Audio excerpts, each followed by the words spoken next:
नमस्कार मंडळी, स्वागत आहे तुमचं आजच्या आपल्या नवीन एका ब्लॉगमध्ये. तर आज आहे वटपौर्णिमा. तर सर्वात आधी वटपौर्णिमेच्या सर्वांना खूप खूप शुभेच्छा.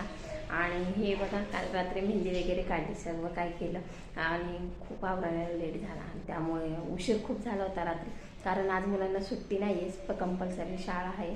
तर शौर्यला मी सकाळी शाळेत सोडलेलं आहे आणि स्वरा आवडते तिचं, आणि स्वराची पण शाळा आहे. आणि पूजेला पण वडाची पण पूजा करायला जाणार आहेत.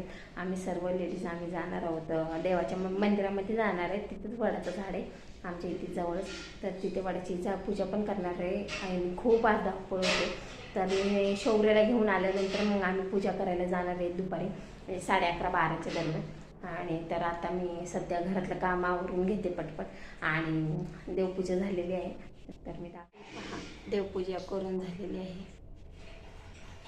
हे ते मी ताट वगैरे आत्ताच रेडी करून ठेवलेले आहे, की वगैरे सर्व काही रेडी करून झालेलं आहे. कारण तिथून आल्यानंतर परत मग खूप उशीर होणार होत ताट वगैरे रेडी करायला.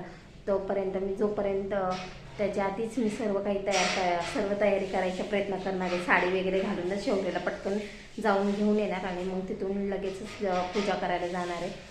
तर चला पटपट कामं आवरते आणि नंतर मग पूजा करायला जाऊया आपण. काही घरातली कामे आवरलेली आहे आणि शौर्यचा आणायचा वेळ पण झालेला आहे. आणि तर स्वरा रेडी झाले, कारण की तिला सोडायचा आणि शौर्याचा सुटायचा टायमिंग येईल. त्यामुळे मी आता तिला घेऊन चालले आणि शौर्याला घेऊन येणार.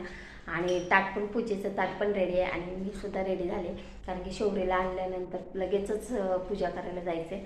तर चला मी आता पटकन शौर्याला जाऊन घेऊन येते आणि स्वराला सोडून येते, है ना. चला शौर्य तिकडे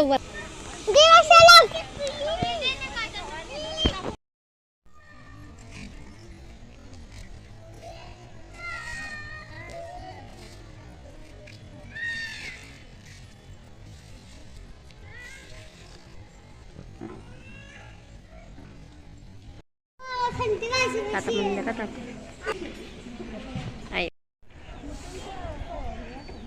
तर चला आता पूजा झाली आणि पूजा वगैरे करून आम्ही आलेलो इथे शौर्य खेळत बसला आणि शौर्याला घेऊन आले होते. खूप गर्दी होती. पूजा वगैरे सर्व काही वटपौर्णिमेचे पूजन झालेले. तर आता जेवण उपवास सोडायचा आहे. तर चला पटकन उपवास सोडून घेते. तर पुन्हा भेटू अशाच एका नवीन ब्लॉगमध्ये.